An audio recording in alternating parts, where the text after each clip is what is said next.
Alright, look. If your PlayStation 5 turns on, flashes white, makes a little clicking sound, and then turns right back off, I'm about to explain exactly why that happens, not the rumors, not the Reddit panic, the real engineering reason why this happens, and every step you can take right now to try to fix it without spending $1.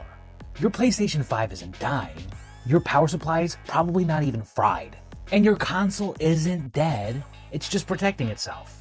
It has built-in thermal protection, a system that can trigger in under a second.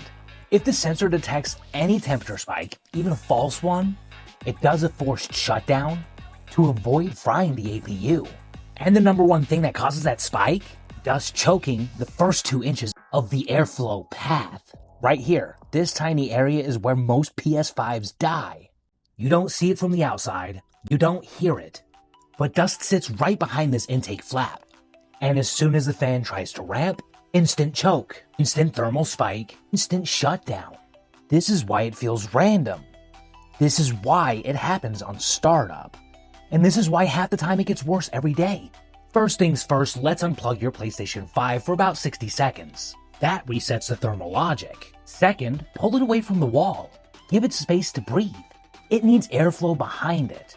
Third, take a soft brush and clean the front grille. Fourth, lightly dust the outer vents. Fifth, reseat your power cable. Sixth, ditch the surge protector, plug it directly into the wall, at least for a short time. We're trying to test something here, and you can always plug it back in. These seem stupid, but these fix the issues for a surprising number of people. Now, the real fix, the most common cause for PlayStation 5 shutdown. You need to check the intake chamber behind the plate. Pop the side plates off. Look directly into the 2 dust pockets right here.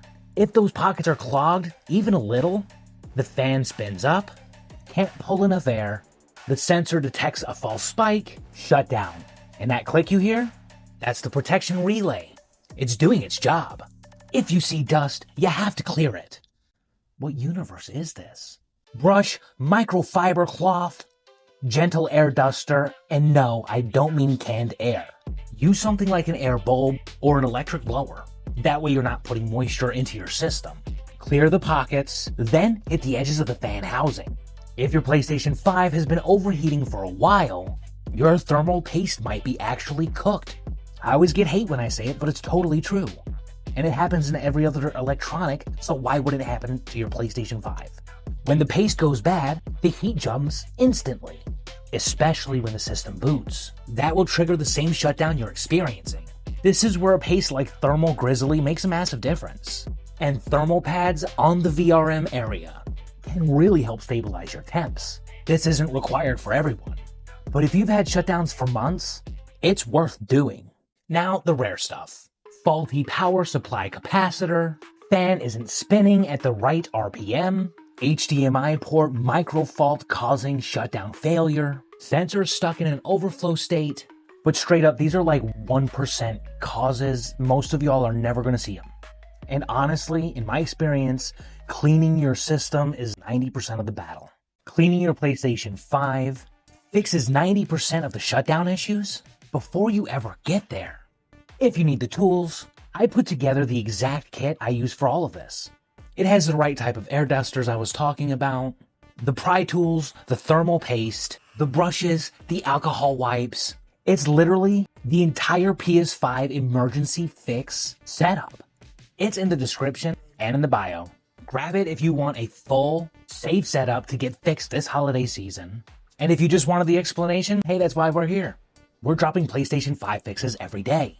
Comment if any of these tricks worked for you, or if you've never cleaned out your PlayStation 5. Subscribe if you want more real solutions, not fake clickbait garbage, because no button combination is going to get you out of these messes. I'm David G with Techyamo Labs, always here trying to save your tech, and I'll catch you guys on the next one.